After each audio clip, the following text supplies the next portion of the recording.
A Regina, ela fez 50 anos esse ano também, foi comemorado, né? Ela deixou um legado aqui excepcional, gente. Vocês não têm noção. Todos os funcionários de pós passaram por ela.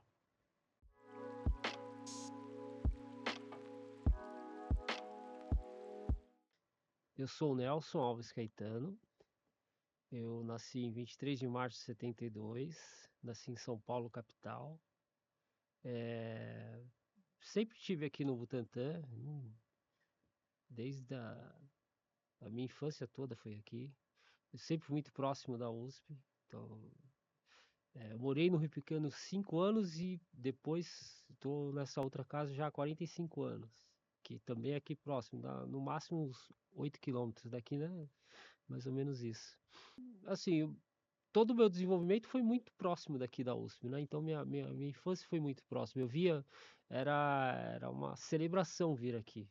Aqui era um espaço muito acolhedor. Então, depois que tiveram alguns eventos, que alguns acidentes que aconteceram aqui, foi tendo essa restrição, né, de entrada nos finais de semana, mas antes a USP fazia muito parte do dia a dia da comunidade aqui da faculdade, né? Da universidade.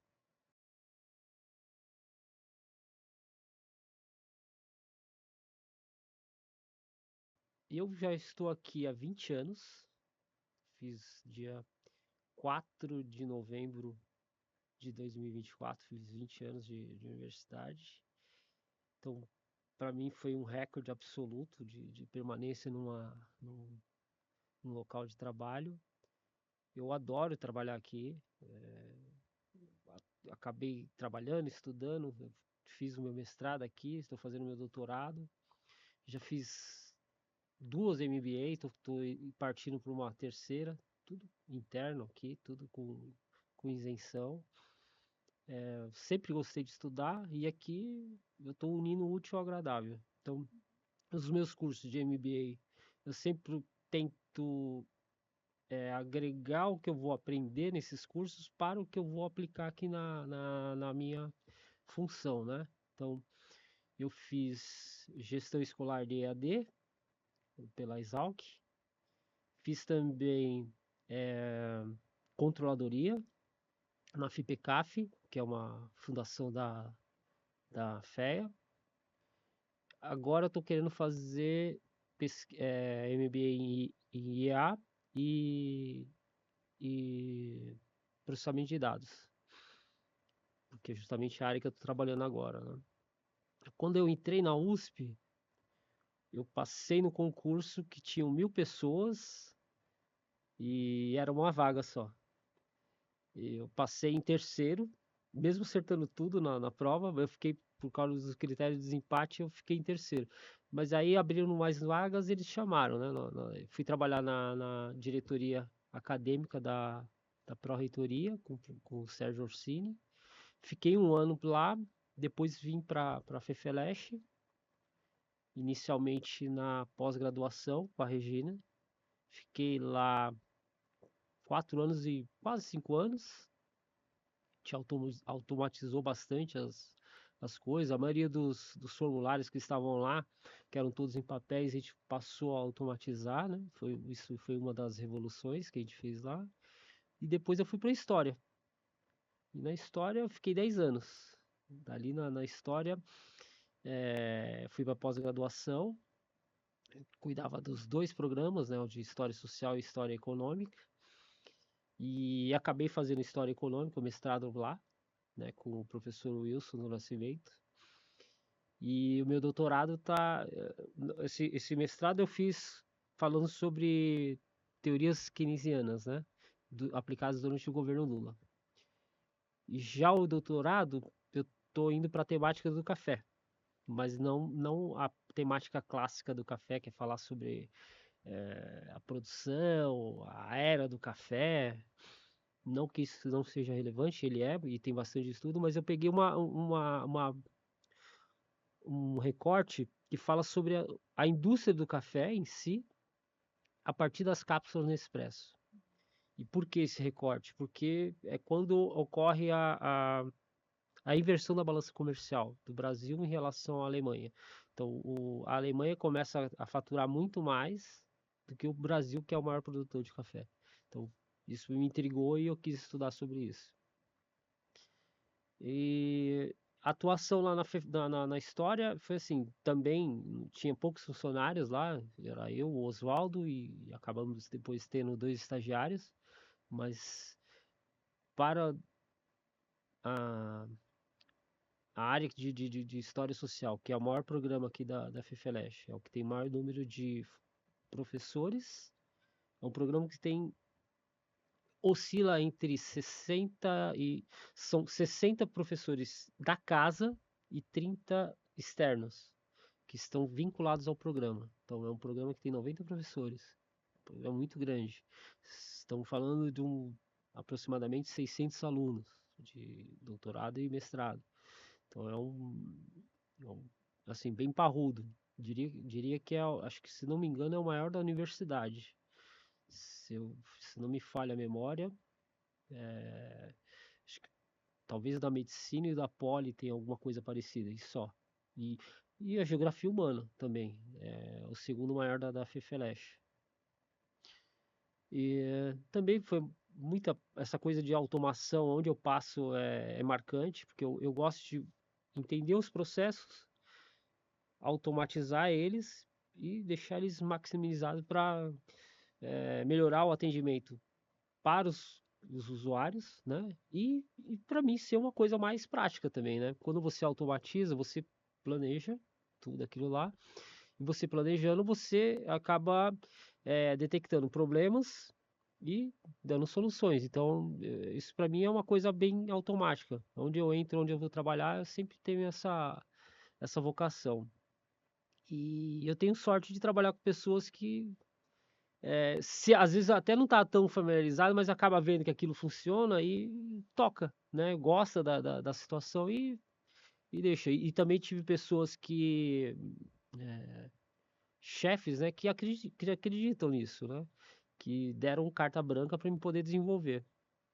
Então, a partir daí, eu fiquei nesses 10 anos fazendo esse trabalho lá. A professora Maria Arminda passou lá na sessão, ela viu que estava sendo desenvolvida, gostou e me trouxe para cá para montar o escritório de apoio institucional ao pesquisador, que é onde eu estou atualmente. E está sendo um desafio montar, trabalhar com os dados da faculdade nesse escritório e auxiliar os pesquisadores com os projetos FAPESP, CAPES, CNPq, tanto na prestação de contas, como também agora a gente está atuando na elaboração do orçamento para a apresentação do projeto no pedido inicial. Antes a gente só pegava tudo já formatado, né, e trabalhava com aquilo que estava lá. Agora não, a gente está dando alguma assessoria para os pesquisadores montarem esse orçamento, que a gente percebeu que tinha alguns professores que tinham dificuldade em fazer essa parte. E de fato é uma coisa que trabalhosa, né? É isso, mais ou menos, é, resumidamente foi isso que aconteceu comigo aqui.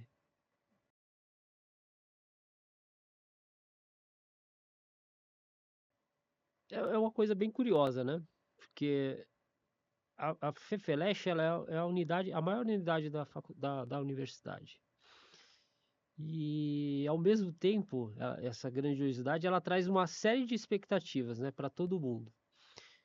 Para mim, eu já tinha feito aqui 2 anos de geografia. Então eu já tinha um conhecimento daqui, né, da unidade. Mas a minha vivência maior era na FEA. A minha formação em administração de empresas, né? Então eu sempre frequentei mais a FEA, eu gostava mais da biblioteca da FEA. Mas quando eu entrei na FEFELESH, eu falei, bom, poxa, é a maior unidade, eu quero entender. Tem vários cursos, apesar de ser tudo de humanidades, mas há uma heterogeneidade tão tamanha, né, dentro da faculdade. Pô, a gente está falando de uma unidade que estuda, é, solos, né, no caso da geografia, a parte histórica, né, você estudar aspectos dos seres, da humanidade no tempo, que é na história. Você passa pela sociologia, né? Você vem em evidência como que o ser humano se organiza na sociedade. Você vai para letras, né? Você domina aspectos de como você vai transmitir as suas ideias, como que isso se dá na sociedade. Então, sabe, são vários aspectos, vários espectros, né, que você tem de estudo. Parece totalmente desconectado, mas na verdade não, eles estão todos conectados, né? Então, é um desafio você trabalhar numa área assim, você tentar enxergar todo esse todo e tentar administrar. Eu até brinco, né? Falei, puxa, seria interessante se, como, não sei se vocês sabem, né? A física era aqui, a química era aqui. Se não é interessante, de repente, ter outros desdobramentos, né? Posso dar um exemplo, a letras, por exemplo. Por que que ela não tem um instituto? Eu acho que ela seria muito mais eficiente. Eu acho que as discussões, quando a gente vai na congregação, ela fica muito aglutinada, por exemplo, nessa parte, porque ela é muito grande. Mas é uma opinião minha, tá? Esse gigantismo dela também tem o seu lado favorável, né? Eu vejo muitas vezes os professores falar, poxa, mas se a gente perder essa força, a nossa voz vai ficar. Não, você vai ser uma voz a mais, né? Você vai ter uma outra entidade, um outro representante falando a mais lá. Mas é só uma ideia, né? Então, a minha expectativa foi essa, querer entender essa dinâmica, como que essas relações se dão e como que eu poderia contribuir para que isso melhorasse. Então, eu acho que trabalhar no escritório de apoio institucional ao pesquisador, para mim foi o local ideal, porque eu estou tendo acesso aos dados, né? A gente lá, eu não comentei na primeira parte, mas a gente trabalha com essa parte de dados, a gente recebe o replicado de todos os sistemas da USP e trabalha com esses dados. A gente monta, por exemplo, se você. A maioria das pessoas acha que os dados aparecem assim, né? Como se fosse uma linha contínua do Excel.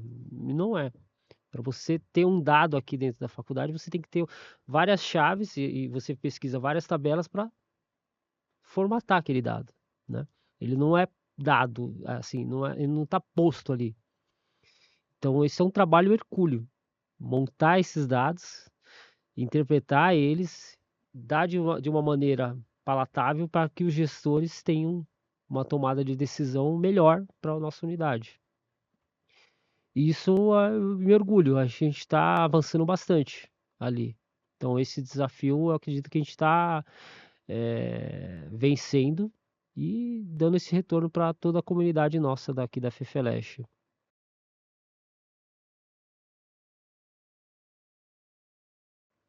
Internamente eu vejo, assim, eu fiquei vendo, as pessoas falam muito bem da FEFELESH, né? Vejo muitas pessoas de fora que não entendem esse nosso gigantismo. Tem muita gente que fala, pô, para que estudar filosofia? Mal sabem, né? A maioria das coisas que avançou tanto na física como na química tem uma base filosófica tremenda. Mesmo na matemática, como é que se explica a raiz de -1 para uma pessoa leiga? Sem filosofia, você pode até aplicar implícita, sem você saber, mas tem todo um arcabouço filosófico ali por trás para você aceitar aquele raiz de -1. Então, é daí que a gente vê qual é a importância das humanidades para todas as outras ciências. É isso. Você consegue dar a base para que algumas coisas que eles está em desenvolvimento nas áreas de ponta sejam aceitas com mais naturalidade. Acho que é um dos papéis fundamentais aqui que talvez a gente nem saiba que seja reproduzido. Mas eu dei um exemplo bem tosco, mas é bem representativo. Não sei se vocês um dia pararam para pensar em raiz de -1 Como é que é um número, como que ele pode ser um número aceito? Porque quem estudou matemática sabe que, pô, tem certas cânones que não podem ser quebradas, e raiz de menos um era uma delas. Só que se você não admitir a existência de raiz de menos um, você não tem várias equações, várias fórmulas que não sairiam, nunca, aliás, nunca estariam, né, sendo propostas. E só uma explicação filosófica que dá isso daí. Então, e várias outras, sabe? Se a gente falar sobre o marxismo numa parte do materialismo histórico também é absurdo. O que é absorvido em todas as áreas, aplica-se isso sem saber. Por exemplo, vamos lá, ação e reação na física. Eu consigo enxergar materialismo ali. Você entendeu? Algo acontece e tem uma reação. Então, são os dois lados da moeda. Então, você estudar essa área, tanto no aspecto filosófico, histórico ou sociológico, é sensacional. Então, essa importância que tem a nossa faculdade, para mim está bem clara. E eu tento colocar isso para fora o tempo todo.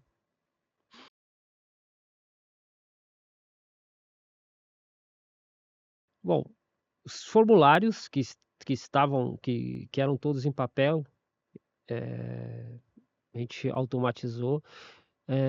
Tem uma parte, por exemplo, quando o aluno ele vai fazer o depósito do trabalho dele, ele leva as cópias e ele levava um formulário escrito, com os dados dele, do orientador, o título da tese, enfim, uma série de coisas, e fazia o depósito lá. E a partir daí que a gente ia fazer uma série de documentos por exemplo, você tem que fazer as cartas que vão para as pessoas que vão participar da banca. Para o dia da defesa tem uma plaquinha que tem lá o nome do aluno, que área que ele foi, o horário que vai ser, quem participou de alguma banca aqui no prédio da administração, quem vem aqui, vocês vão olhar aqui no corredor, tem as plaquinhas lá. Então, tudo isso era feito em Word, tudo digitalizado. Então, a probabilidade de você cometer um erro fica muito grande. Então, o que é automatizar isso? Então, no momento do depósito, foi criado um formulário eletrônico. Então, o aluno entra no site, ele preenche lá o formulário. Então, todos os dados que é preenche, que vai para que estaria no manual, né, que alguém depois ia ter que digitar, não, ele já está sendo feito automatizado. O cara imprime, pega a assinatura do orientador e leva. Então, essa informação ela já vem automatizada. Eu não preciso, você não vai ter mais um processamento. Então, você já elimina um foco de erro ali. Toda a documentação que é gerada a partir disso, isso virou um banco de dados, né? E aí eu gerei todos os outros formulários, então as cartas são todas automatizadas. Essa plaquinha que eu falo, ela é automatizada. Ninguém mais digita. Ela é gerada automaticamente. Então essa foi uma herança que a gente deixou aí. A ata também. A ata já é feita no Janus, né? Mas os dados que vão alimentar o Janus, eles vêm desse formulário, entendeu? Então, assim, parece pouco, mas o setor da Regina, o setor de pós-graduação, né? Ele trabalhou, teve uma época no seu auge, né? Tinham 7 funcionários, pelo menos que eu lembre, que trabalhavam lá. E hoje ele está com 4. Poderia, se tivesse 7 seria melhor, mas ele funciona com 4. Funciona bem, por causa da automatização. Se não tivesse automatização, eles estariam malucos, porque é insano se você trabalhar. Se a gente está falando de uma ordem de grandeza de 3.000 alunos de pós-graduação. Então, imagina você lidar com 3.000, né, prontuários de alunos, você lidando com todo tipo de informação. Então, o cara pede prorrogação de prazo, ele pede trancamento, ele vai para participar de eventos fora, enfim. tudo gira em torno da pós-graduação, né? Imagina você gerir também os docentes, né? Então você tem que ter um banco de dados para você saber endereço, tudo em relação a isso daí. Então tudo isso foi automatizado. Então foi um trabalho interessante. Depois que eu saí, tiveram outros avanços. Eu mesmo fora sempre contribuí, porque eu quem trabalha na pós nunca deixa de ser da pós. Até a gente tem essa brincadeira. A Regina, ela fez 50 anos esse ano também, foi comemorado, né? Ela deixou um legado aqui excepcional, gente. Vocês não têm noção. Todos os funcionários de pós passaram por ela. Então, todos eles têm uma bagagem, né? Assim, que ela passou. E ela tem um conhecimento técnico absurdo. Então, ela lembra a legislação quando ela entrou aqui. Então, não conheço ninguém. E mesmo se eu fizesse automação, eu garanto a vocês que a gente não teria a mesma fluência que ela tem de tratar com todos. Teve uma época que eu estava lá, ela lembrava até, parece bobeira, mas por exemplo, você ia com uma ata lá, pegar a assinatura, ela lembrava até quem era o presidente da comissão que era daquela época para assinar. É assustador, sim.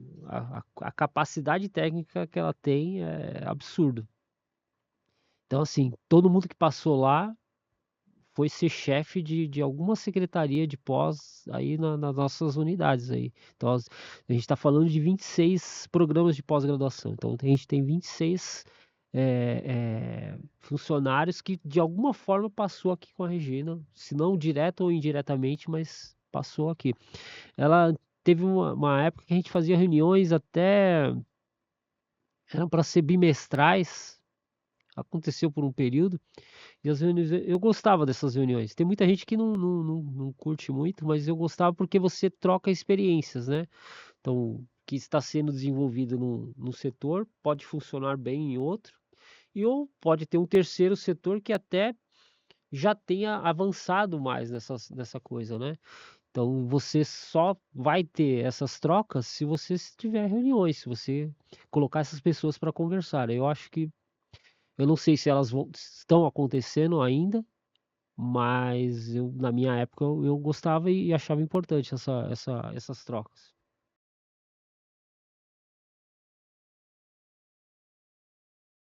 Tá, engraçado. Essa pergunta é muito boa.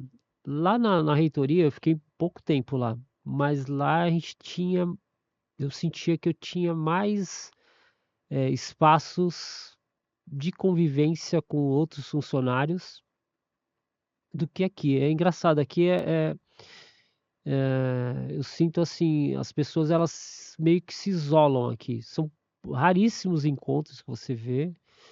Normalmente é dentro dos seus departamentos e fica nesses nichos. E às vezes de alguns departamentos nem isso acontece. Eu sinto bastante falta, porque eu gosto de me comunicar, gosto de interagir. E quando acontece algum evento, normalmente eu vou, eu não gosto de me furtar, porque eu adoro estar participando dessas coisas. E quando não tem, eu sinto falta. Então, até a gente estava falando recentemente, a USP antes ela tinha alguns programas, né, que tinham, acontecia até no interior, às vezes aqui, mas todas as unidades mandavam os representantes para participar desses encontros. Por exemplo, tinha o GSEC, que era encontro dos secretários. E nesses encontros eles trocavam essas ideias, né? Falavam sobre o que estava sendo desenvolvido, falavam-se de novas políticas, novas atividades que estavam sendo desenvolvidas em cada setor e trocavam as ideias, né? Tinha o GFIM, que era também da área financeira, e agora não está mais sendo incentivado isso daí. Não, eu acho que o último que aconteceu faz uns 4 anos, se eu não me engano. E eu sinto bastante falta. desses encontros. Acho que era enriquecedor para todas as áreas e deveria ser incentivado.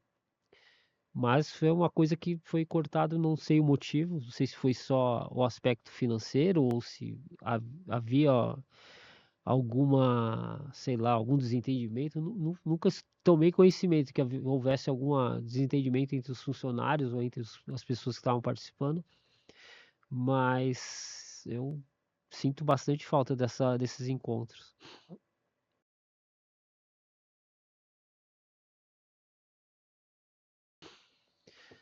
Olha, eu diria que fez bastante diferença, né? Porque eu tenho 52 anos, passei 20 anos aqui, quase um terço da minha vida, né? Aqui, mais de um terço, né?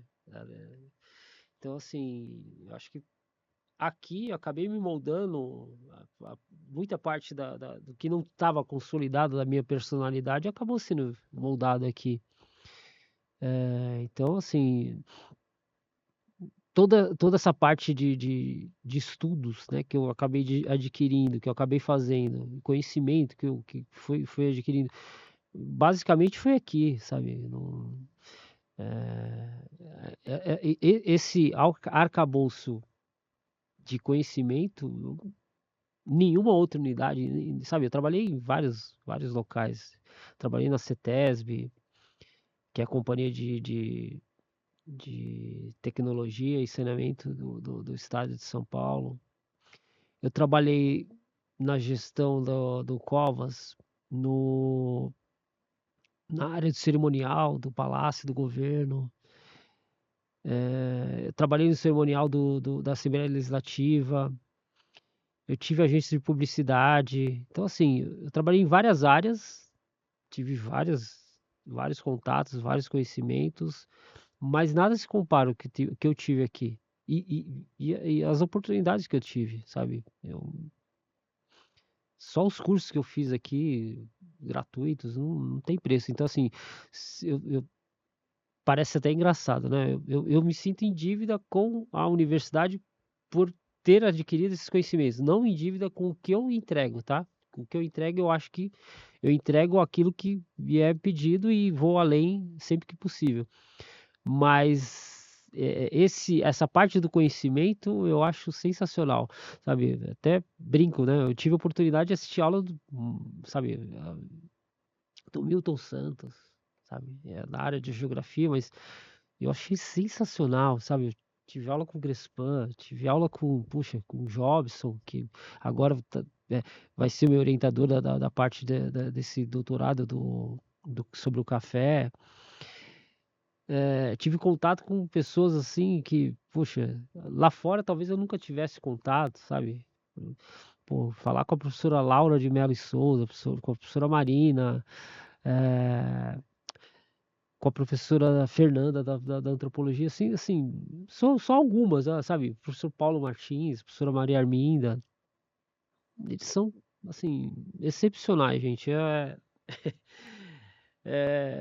Parece brincadeira, assim, parece que, sabe, é como você olhar, assim, para os seus heróis, assim, sabe, quando você olha, e você aqui convive com eles. É mais ou menos isso. Então, assim, é uma experiência maravilhosa. Claro, tem exceções, sim. Tem pessoas que. Mas esses aí nem, não dá nem pra gente discutir, porque eles são minorias e praticamente não. Eu diria que eles são out-of-liners daqui da universidade, tá?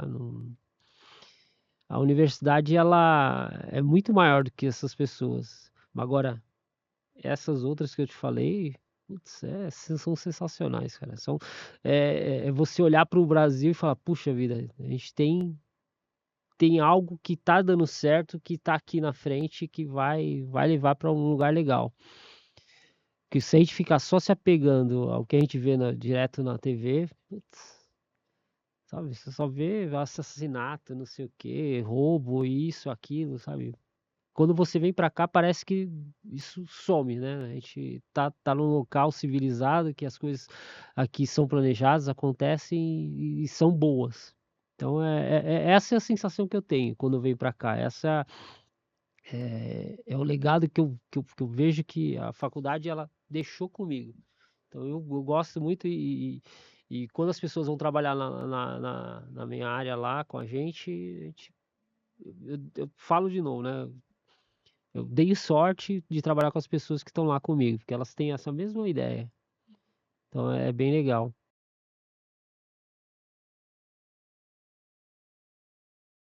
As pessoas entenderem como que a universidade ela está, né, para a sociedade, como ela contribui, o que ela faz. E e e quais são as pessoas responsáveis que estão ali nos bastidores para que isso aconteça, eu acho que é primordial, é fundamental, né. Deveriam ter mais pessoas, assim, eu tô aqui há 20 anos, mas eu não tenho, tanto conhecimento como outras que já passaram por aqui, que até saíram no seu PIDV e acabaram deixando defasando a universidade. Essas pessoas deveriam ter um assento, não digo permanente nem nada, mas acessório aqui para continuar essa experiência, porque não tem preço, sabe, não a universidade, do momento que ela foi constituída até hoje, ela continua numa constante evolução, mas ela continua com as suas, raízes desde a sua implementação bem imbricadas, sabe, elas estão, na em todas as áreas, né, nas suas as unidades que se fundiram para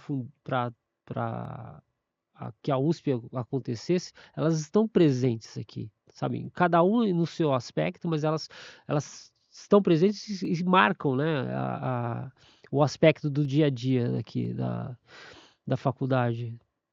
Então, ter pessoas podendo falar isso, transmitir, deixar esse legado para as outras, não só daqui da faculdade, né, para a comunidade em geral, para elas entenderem o que é o trabalhar aqui, o que é como é prazeroso, sabe, poder ajudar os alunos a se desenvolverem e, poxa, ir lá para fora e tocarem, sabe, suas vidas. E de certa maneira, a partir de tocar suas vidas, elas contribuírem como seres humanos para a sociedade, eu acho fundamental, cara. Eu acho que é isso que me motiva todos os dias vir aqui.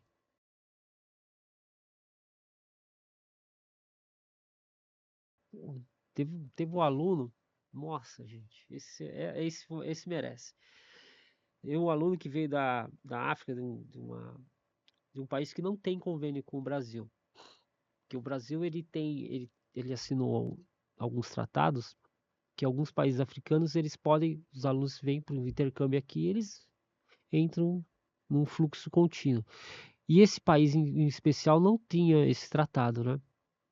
Não sei exatamente os motivos para isso.